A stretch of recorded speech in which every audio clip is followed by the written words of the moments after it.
नमस्कार दोस्तों। आज के इस वीडियो में हम डिस्कस करेंगे निफ्टी बैंक निफ्टी का एनालिसिस। बैंक निफ्टी ने अपनी बिगेस्ट फॉल देखी है, ऑलमोस्ट 4.3% की in last probably I think 20th में 2020 के बाद इतना बड़ा फॉल नहीं आया। और निफ्टी में भी एक अच्छी फॉल देखी, 2% से मोर का करेक्शन। क्या ये शुरुआत है एक करेक्टिव मूव की, या फिर मार्केट में और भी हम देख सकते हैं, उसके ऊपर हम डिस्कस करेंगे। सबसे पहली चीज़ क्या है, ये डेट्स हम पहले से पता लगा सकते थे। तो जैसे कि मैंने पास के वीडियोस में भी आपको बताया था, आप वीकली एनालिसिस में भी देखेंगे। ये बहुत ही सिंपल टेक्निक्स होती हैं। जैसे मैंने बताया 14 जनवरी 2018 एक एनिवर्सरी डेट है निफ्टी की, क्योंकि बैंक निफ्टी ने ग्लोबल फाइनेंशियल क्राइसिस से पहले एक टॉप बनाया था। तो ये एक इंपॉर्टेंट डेट है। हर बार आप देखेंगे 14 जनवरी के आसपास मार्केट में कुछ ऊपर नीचे होता रहता है। क्या इतनी बड़ी फॉल का एंटिसिपेशन था? देखिए, वो हम नहीं, आई मीन कंटेंट या extent of the fall it's very difficult to find. But यहाँ पे मल्टीपल साइकिल्स मिल रही थी। एक तो गैन की एनिवर्सरी डेट हुई, दूसरी चीज जो मैंने आपको बताई थी कि मरकरी का इंग्रेस, राइट, मरकरी का इंग्रेस हुआ था। उससे पहले ये देखिए, ये बैंक निफ्टी ने टॉप एग्जैक्टली किस दिन बनाया? 28/12 को। 28/12 क्या था? On this day Jupiter went into direct. तो जब भी जुपिटर से कोई चेंजेस होते हैं तो मार्केट में एक बड़ा मूव आता है, मतलब generally long term trend changes होते हैं। उसके बाद किसी का रिजल्ट है, क्या है, फलाना है, डिगड़ा है, उससे कोई मतलब नहीं है। अगर एस्ट्रो साइकिल्स आपकी बेरिश हो रही है तो जनरली मार्केट, तो जब तक इस हाई के ऊपर नहीं चले जाता market, which is all time high 48615, तब तक मार्केट में एक मंदी रहने के पूरे चांसेस हैं। कितना भी हो सकता है। सबसे पहले इसका मेन एम होगा ये गैप फिल कर। अभी भी I think if you see ADR 6% down था, तो मोस्टली ये गैप यहाँ तक फिल हो जाना चाहिए। तो मार्केट सबको चांसेस देता है, बुल को भी चांसेस देता है, बेर को भी चांसेस देता है। बट मेक श्योर कि इस अपू में आप शॉर्ट कर दिए और इस डाउन में आप लॉन्ग कर दिए, तो definitely there is something wrong with your trading style. पर इस मूव में भी लॉन्ग करना था, और इधर एटलीस्ट ये वाला गैप तो मुश्किल था पकड़ना, पर एटलीस्ट यहाँ से अगर आप शॉर्ट करते तो कुछ आप कमा सकते थे मार्केट से। मार्केट सबको मौका देता है, आपको बस मार्केट के ट्रेंड को समझना पड़ता है। तो ये तो जनरली जब इतने बड़े गैप डाउन होते हैं, जैसे बैंक निफ्टी 1000 पॉइंट के गैप डाउन से खुला था, जो बड़ी इंस्टीट्यूशनल मनीज होती है और कोई फंडामेंटल इवेंट होता है। तो आज एक फंडामेंटल इवेंट था, एचडीएफसी के निम्स बड़े कम आए थे। और मर्जर्स जनरली हमने देखा है कि जैसे आई एम नॉट मैं प्रमोटर्स के ऊपर कुछ भी, HDFC is one of the biggest group in the country. पर सत्यम ने भी मेहताज के साथ किया था डी मर्जर, तो उसके बाद भी अब देखिए सत्यम खत्म हो गया। तो पर एटलीस्ट जब भी मर्जर्स होते हैं, मर्जर्स होते हैं, तो कुछ ना कुछ आई फील, मतलब एक मैंने देखा है कि जब भी मर्जर्स होते हैं तो जनरली स्टॉक थोड़ा नेगेटिव ही रिएक्ट करता है।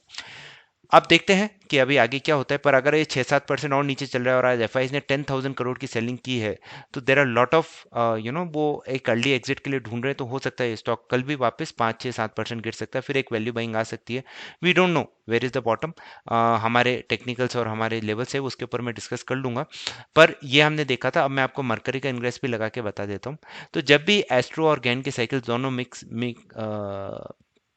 दोनों ऐड हो जाती हैं, तो आपको मार्केट में जनरली एक अच्छा मूव देखने को मिल जाता है। यहाँ पे देखिए, यहाँ पे आ गया था आपका मरकरी इंग्रेस। उसके बाद ये मार्केट ऊपर भी गया था, पर इसके लो के नीचे हमें बेरिश हो जाना था। आज गैप डाउन के साथ खुला था, तो इमीडिएटली इस लो के आसपास आए तो आप शॉर्ट ले सकते थे, और फिर उसके बाद तो मार्केट अच्छा खासा नीचे चला गया। ऐसे केसेस में बड़े गैप डाउन में हमारा मास्टर साइकिल थोड़ा हमारा हेल्प करता है। इसको मैं यहाँ पे लगा देता हूँ। और आज के 5 मिनट्स के चार्ट पे चलते हैं। तो ये देखिए, प्राइस इधर आया था, इसने यहाँ से रिएक्ट किया पर्पल लाइन से, मल्टीपल डोजी बनी, और उसके बाद ये रेड लाइन बहुत ही पावरफुल होती है। तो जब तक अब ये 46,666 के ऊपर नहीं आ जाता है, तब तक ये बेरिश रहेगा। और कितना नीचे तक जा सकता है? ये नीचे तक जा सकता है लगभग, पहला टारगेट इसका ये होगा 45,802, और उसके बाद ये होगा विच इज 45,368। एक और चीज़ जो आप देख सकते हैं, 50% retracement of the whole move, वो भी बहुत इंपॉर्टेंट होता है। अगर मैं 50% निकालने, यहाँ पे देखिए, इस अपमूव से जो गैन बहुत करते थे, ये जो आपका अक्टूबर में बना था, ये इधर बना था, इसका 50% रहता है 45,370। So this could be the destination of the market. और ये कहाँ से होगा? जैसे आपने, मैंने पिछले वीडियोस में मैंने बहुत बार बोला था कि Gann angle, price moves from one Gann angle to another Gann angle. ये मल्टीपल टाइम इधर रेजिस्टेंस ले रहा था। अब टेक्निकली जैसा मैंने बोला था, ये यहाँ तक, मतलब ये आ रहा है around 45,000। This we should reach somewhere around 22nd January is what we are thinking 22 जनवरी को राम जन्मभूमि का है। अभी देखिए 3 दिन बाकी है ट्रेडिंग में। 18th कल होगा, 19, 20, 20th को भी आई थिंक 2.5 आवर्स की ट्रेडिंग है, और 22 को राम जन्मभूमि का, तब एक थोड़ा पॉजिटिव मोमेंट आ सकता है। पर मार्केट्स है ये, बहुत सारे लोग, markets always move from the path of least resistance, ये हमें ध्यान में रखना है। तो अब नेक्स्ट अगर मैं इधर देखूं तो देखिए आज का जो लो है 45,937, अगर ये ब्रेक होता है, ये म्यूजिकल ऑक्टेव बहुत ही इंपॉर्टेंट होता है, 44,610, और उसके नीचे और भी आ सकता है। अगर मैं टॉप से लगाऊं तो आज ये इंपॉर्टेंट सपोर्ट पे है, ये म्यूजिकल ऑक्टेव 45,905। अगर इसके नीचे जाता है तो जैसा मैंने बताया, पहला टारगेट होगा 45,000 के आसपास, उसके भी नीचे गया तो 44,616। आप एक नंबर जो आपके लिए सबसे इंपॉर्टेंट है, जो आपको फोकस में रखना है, वो चीज this 50% point, which is around this point 45,370 first target होगा। अगर ये मंदी कंटिन्यू होती है और वो भी टेक हुआ तो 45,000 एंड 44,616, ये हमारे 3 टारगेट्स होते हैं। अपमूव हमें करना है 46,666 के ऊपर ही, और बाकी अगर कोई लेवल्स होगा तो मैं यहाँ पे डिसाइड कर दूँ, मैं आपको शेयर कर दूंगा। तो ये भी हो गया, ये मैंने आपको बता दिया important astro and Gann cycle. हाँ, एक और चीज़ जो मैंने बताई थी, देखिए सोलर एक्लिप्स आया था हमारा 14 अक्टूबर 2023, तो वो भी एक इम्पॉर्टेंट रोल प्ले करता है गैन एंगल्स में। अगर मैं जाऊँ 14 अक्टूबर 2023,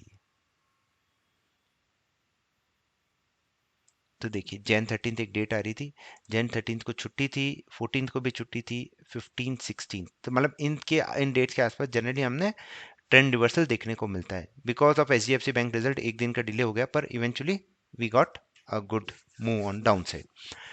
तो अब निफ्टी के ऊपर नजर मार लेते हैं, निफ्टी में क्या कर रही है निफ्टी।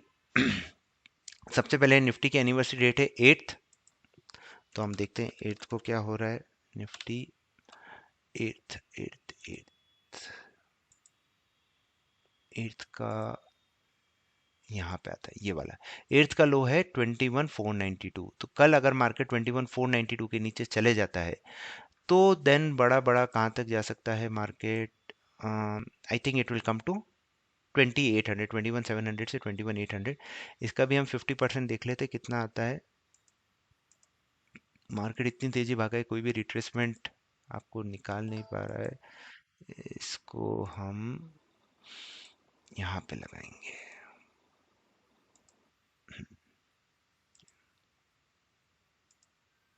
यहाँ से जाते हैं यहाँ तक लगाते हैं। इसका 50% आ रहा है लगभग 2481 के पास, बस इस अपमूव का। तो एक लेवल ध्यान में रखना है, 50% बहुत ही इंपॉर्टेंट लेवल होता है। जैसे यहाँ से देखेंगे आप, आज मार्केट एग्जैक्टली 50% से ही पलटा था। ये देखिए इसका 50% यहीं पे रुका है, 21,4 ये 549। अब ये ब्रेक होता है तो 492 पहले ब्रेक होगा, फिर 404, 260, ये सारे लेवल्स आपके पास मिल जाएंगे आपको। ये देखिए ये आज भी ये 50% का 796 से पलटा था मार्केट। अब म्यूजिकल ऑक्टेव भी देख लेते हैं क्या बोल रहा है। ये रेफरेंस लेवल्स आप रखिए, इंट्राडे के लेवल्स मैं साइड पे डाल दूंगा। यहाँ पे देखिए अब बड़ा बड़ा इसने ये भी लेवल तोड़ दिया 775, तो basically it is also showing कि अगर 492 ब्रेक हुआ तो 21,146 तक आ सकता है मार्केट। और इधर आ रहा है, हाँ यहाँ पे तो अभी बहुत दूर है, तो 21,146 एक लेवल आपको ध्यान में रखना है। एंड या सो दैट्स अबाउट इट। एक शॉर्ट वीडियो था कि किस तरह से important astro and Gann cycles meet होती है, तो कैसे मार्केट में आप बड़े मूव्स कैप्चर कर पाते हैं। अब देखते हैं कल क्या होता है मार्केट में। होपफुली अगर एक और गैप डाउन हुआ और 492 टूट गया, जो आपका 8th का लो है, तो फिर आपको मार्केट में और मंदी देखने को मिल सकती है, जो लेवल्स मैंने अभी डिस्कस किए हैं। बाकी लेवल्स मैं अपनी वेबसाइट ब्रह्मेश टेक एनालिसिस पे डाल दूंगा। सो या that's about it, thank you very much for watching. हाँ, एक और चीज़ जो मैं बोल रहा हूँ कि अगर आपके पास स्टॉक्स डिलीवरी में हैं, क्योंकि आज सिर्फ बैंकिंग स्टॉक्स में सेलिंग हुई है, अगर नेक्स्ट कैपिचुलेशन अगर मार्केट में आता है, people will try to exit, तो फिर पीएसयू स्टॉक्स पे आप जरूर नज़र रखिएगा, क्योंकि 20th को सन का इंग्रेस है, पीएसयू पे बहुत इंपैक्ट आएगा। तो पीएसयू स्टॉक, पावर स्टॉक हुआ, ओएमसीज हुआ, इन पे नज़र रखिए। अगर आज का लो इन सब स्टॉक्स पे टूटता है तो I feel that another 5 to 10% का कट, क्योंकि आज मिड कैप स्मॉल कैप सबने आउट परफॉर्म किया है, तो ये कट भी आपको देखने को मिल सकता है। तो आप इस पे नज़र रखिएगा। इन स्टॉक्स पे भी। बाकी अच्छा, बहुत सारे लोगों ने एचडीएफसी बैंक का भी पूछा था, वो भी निकाल के बता देते हैं।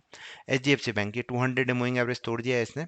अब नेक्स्ट जो आएगा इसका वीकली का 200 मूविंग एवरेज 1442 पे है, जो एक इम्पॉर्टेंट लेवल होता है कि अगर ये यहाँ तक, आई थिंक अनदर 100 पॉइंट का फॉल हम देख सकते हैं। और अगर मैं म्यूजिकल ऑक्टेव पे भी देखूं तो लेवल्स जो मैं देख रहा हूँ, आप देख लीजिए 1490, 1447, तो 1442, 1440 से 1450 की रेंज एक इंपॉर्टेंट सपोर्ट जोन हो सकती है, जहाँ पे आप वैल्यू बाइंग कर सकते हैं। और इसके नीचे भी क्लोज हो गया, क्योंकि देखिए ये मल्टीपल बॉटम्स बने हुए हैं। अगर यहाँ पे भी कैपिचुलेशन आया तो 1406, 1366 ये भी हम देख सकते हैं। तो या that's the view overall market का। Trade with caution, next 2 weeks will be very very cautiously approach कीजिएगा। Thank you very much, stay discipline.